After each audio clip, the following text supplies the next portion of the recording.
Selamat siang, saya Diana Chandra dari Angkatan 2014 akan menjelaskan mengenai simulasi dari perawatan Double Crown pada pasien.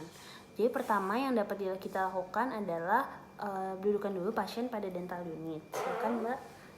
Kemudian dilakukan pemeriksaan identitas dari pasien.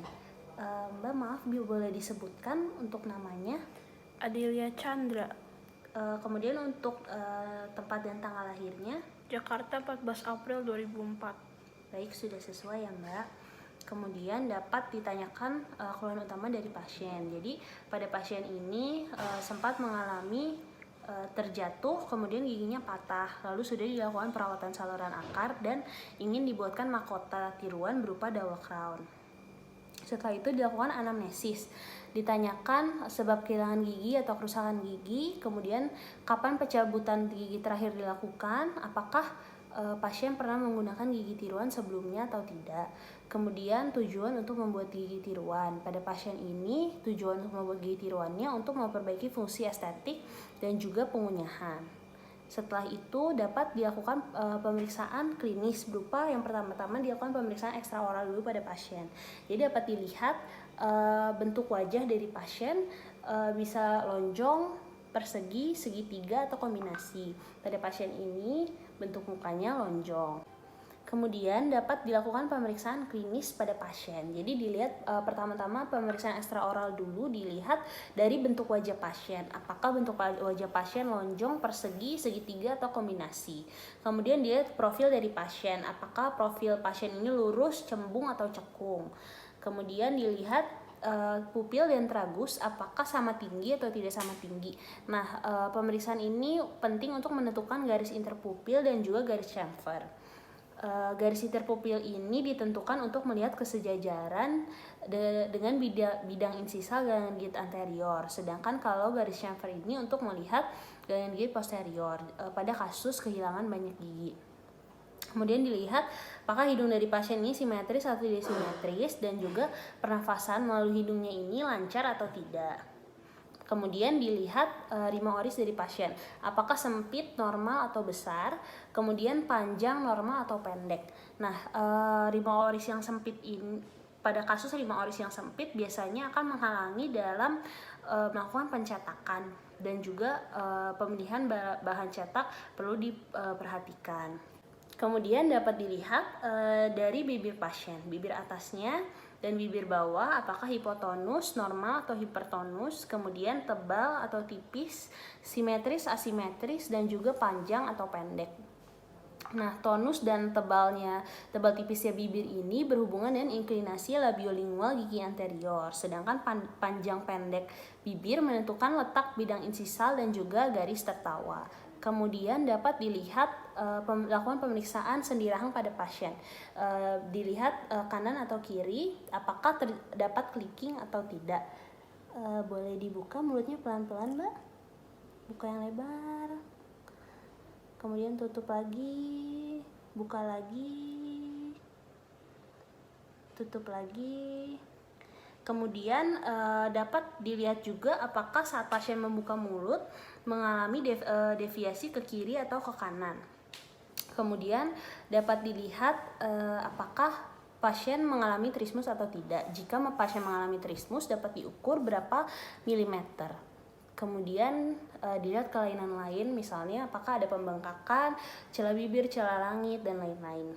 Setelah itu dapat kita lakukan pemeriksaan intraoral pada pasien. Jadi yang pertama dilakukan pemeriksaan umum dulu, dilihat dari saliva pasien.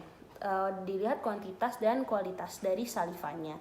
Apakah sedikit, normal, banyak, atau juga apakah saliva encer atau kental atau normal. Setelah itu dilihat lidah dari pasien. Apakah ukurannya normal, kecil, atau besar, dan juga posisinya.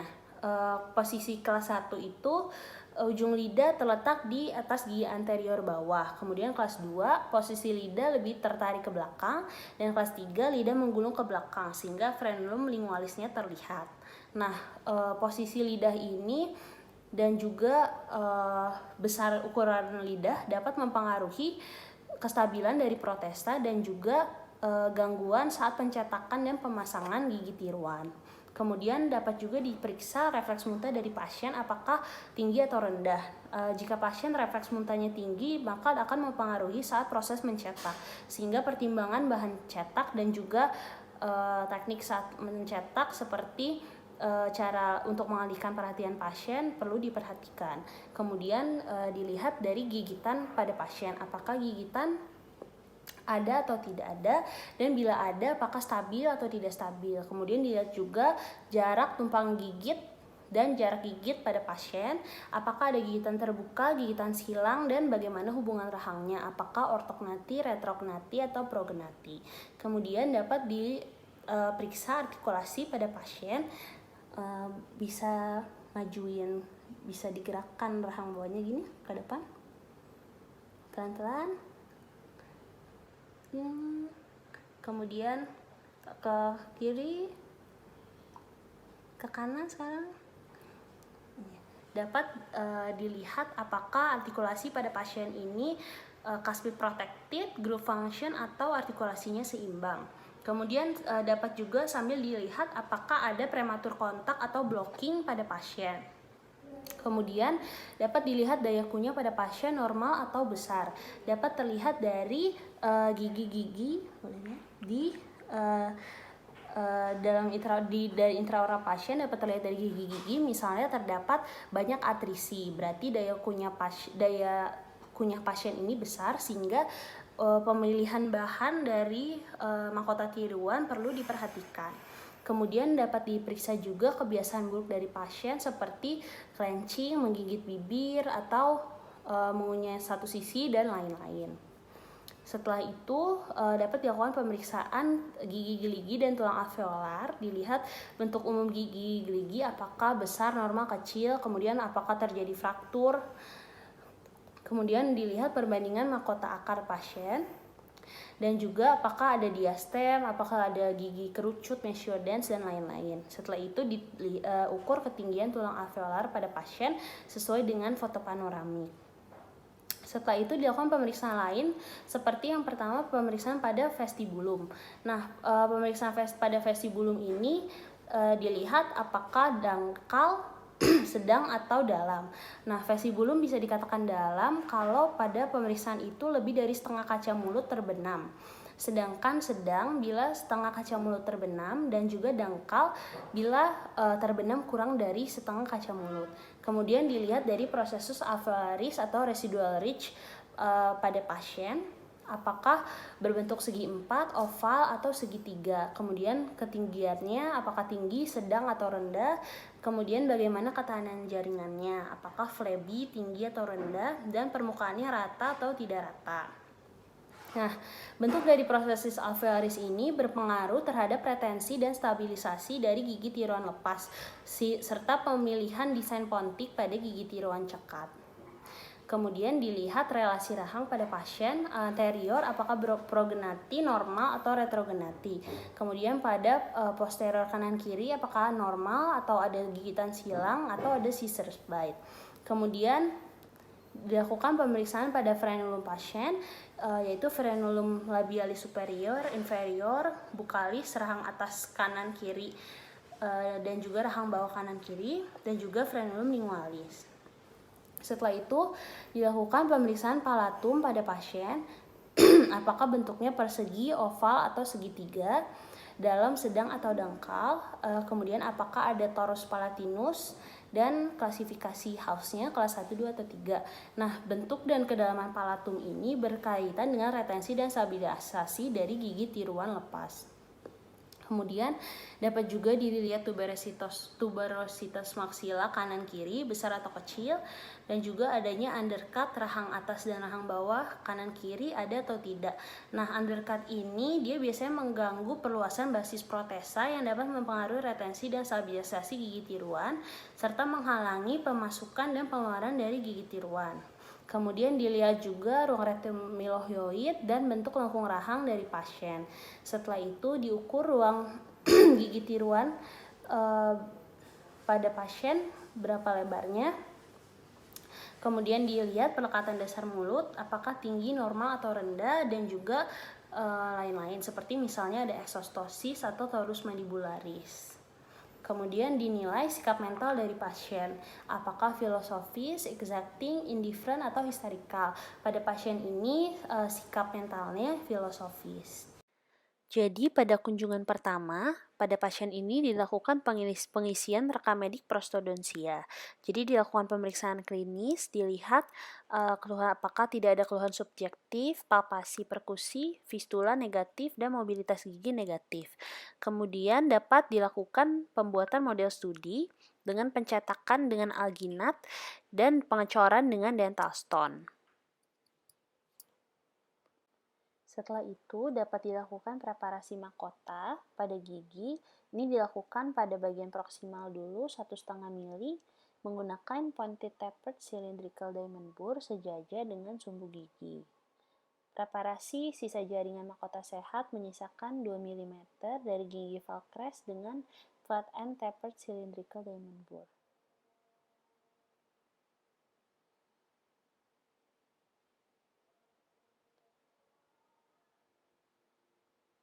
Kemudian dilakukan preparasi labial 1,5 mili dengan round end tapered cylindrical diamond bore dan juga bagian cervicalnya berbentuk chamfer pada permukaan proksimal dan labial.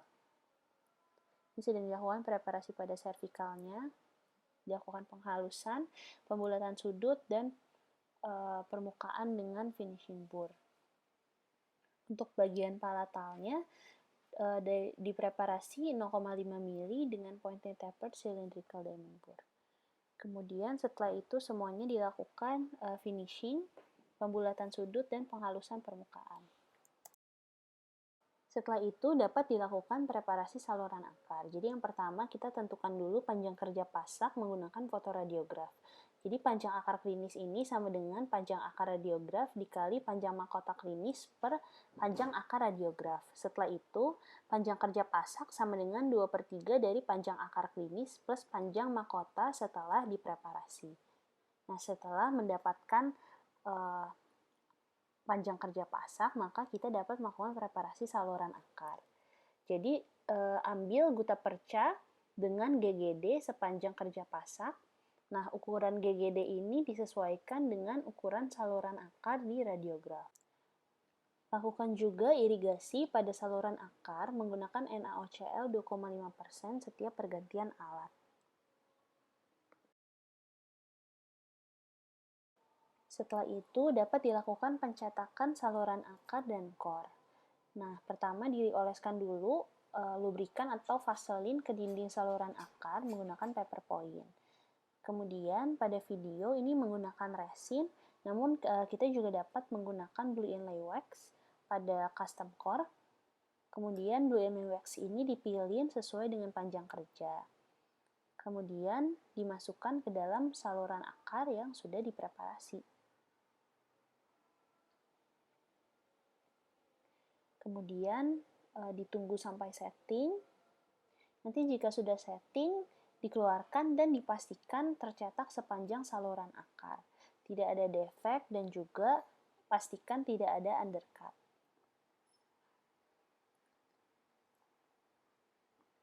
Nah, setelah itu dapat dibentuk menjadi core. Pastikan bentuk wax untuk core tidak ada undercut. Dan keluarkan jika sudah setting. Setelah itu dapat dikirim ke dental lab untuk dicor menggunakan logam tuang. Kemudian dapat dilakukan pembuatan mahkota pasak sementara. Jadi pertama, masukkan kawat yang telah dibengkokkan ke dalam saluran akar. Kemudian olesi gigi yang telah dipreparasi dan gigi yang ada di sebelahnya menggunakan vaselin. Kemudian model yang telah diduplikat dan dibentuk sesuai anatomi gigi dengan wax merah dapat dicetak dengan alginat. Setelah itu, masukkan adonan self-care akrilik ke alginat regio tersebut dan sedikit ke dalam saluran akar. Setelah itu, posisikan cetakan alginat sesuai dengan posisi semula. Lepaskan sendok cetak setelah akrilik mengeras. Kemudian, lepaskan mahkota pasak sementara, buang kelebihan akrilik, dan rapikan batas mahkota pasak sementara. Setelah itu, saluran akar diirigasi dan diperiksa adaptasi mahkota pasak sementara. Setelah itu, haluskan dengan menggunakan stone dan dapat dipasang sementara menggunakan Frigenol. Setelah itu dapat dilakukan pencobaan post dan core. Jadi pertama-tama dilepaskan dulu mahkota pasak sementara dengan crown retractor. Kemudian lakukan pencobaan pasak.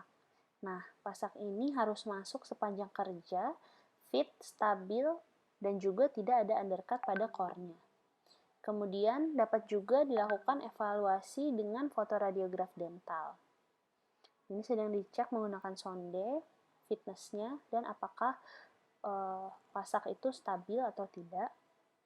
Setelah itu dapat dilakukan sementasi pasak dengan GIC luting.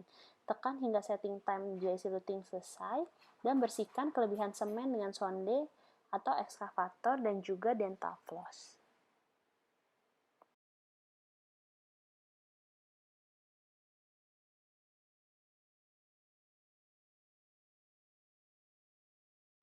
Setelah itu dapat dilakukan pencetakan model kerja dengan two-step impression.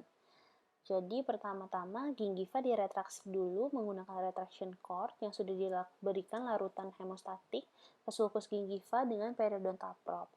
Setelah itu keluarkan retraction cord dari sulcus gingiva dan keringkan area kerja dengan three-way searing. Nah, kemudian campur heavy body, kemudian letakkan di sendok cetak dan dilapisi dengan plastik.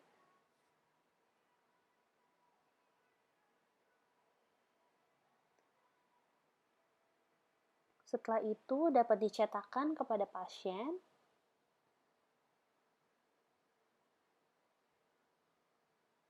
dan ditunggu hingga setting.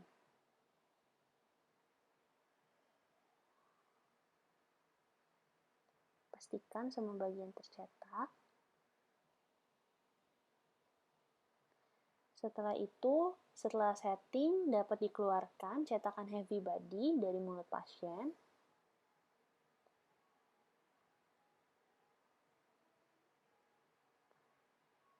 Kemudian plastiknya dilepas. Setelah itu, siapkan light body.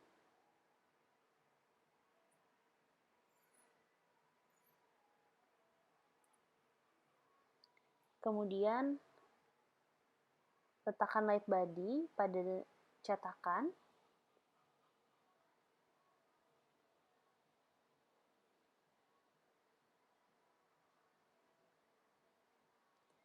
Cetak pasien menggunakan light body. Pastikan sendok cetak masuk sama seperti saat mencetak dengan heavy body. Kemudian tunggu hingga setting time.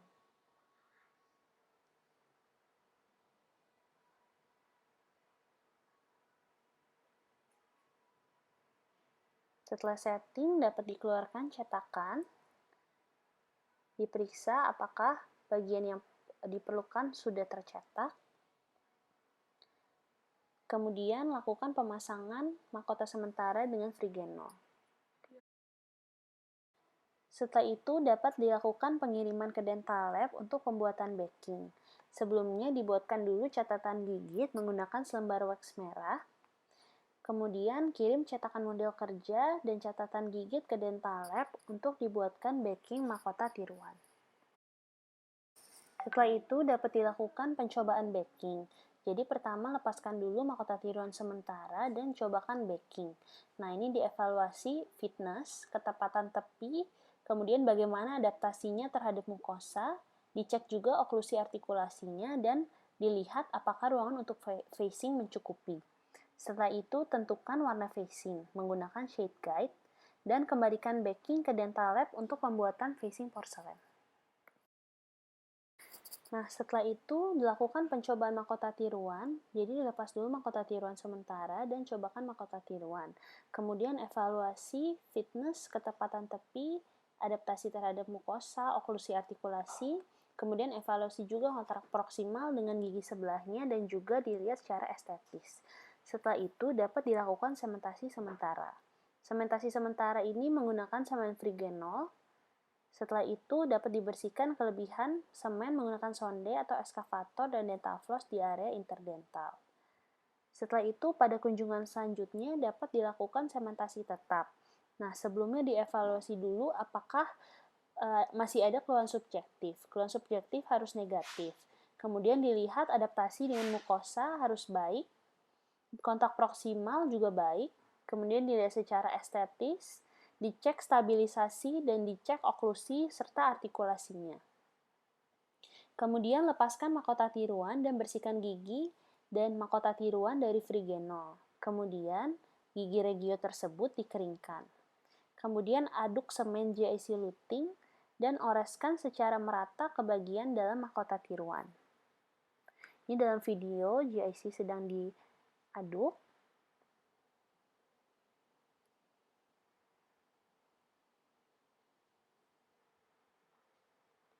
Pastikan sudah homogen.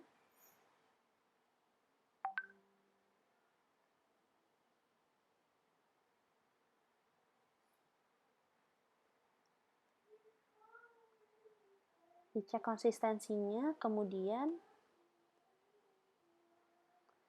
dioleskan secara merata ke bagian dalam mahkota tiruan, kemudian diinsersikan mahkota tiruan pada posisi yang benar. Tekan mahkota tiruan hingga setting time selesai, dan juga buang kelebihan semennya dengan sonde dan eskavator, serta menggunakan dental floss pada daerah interdentalnya.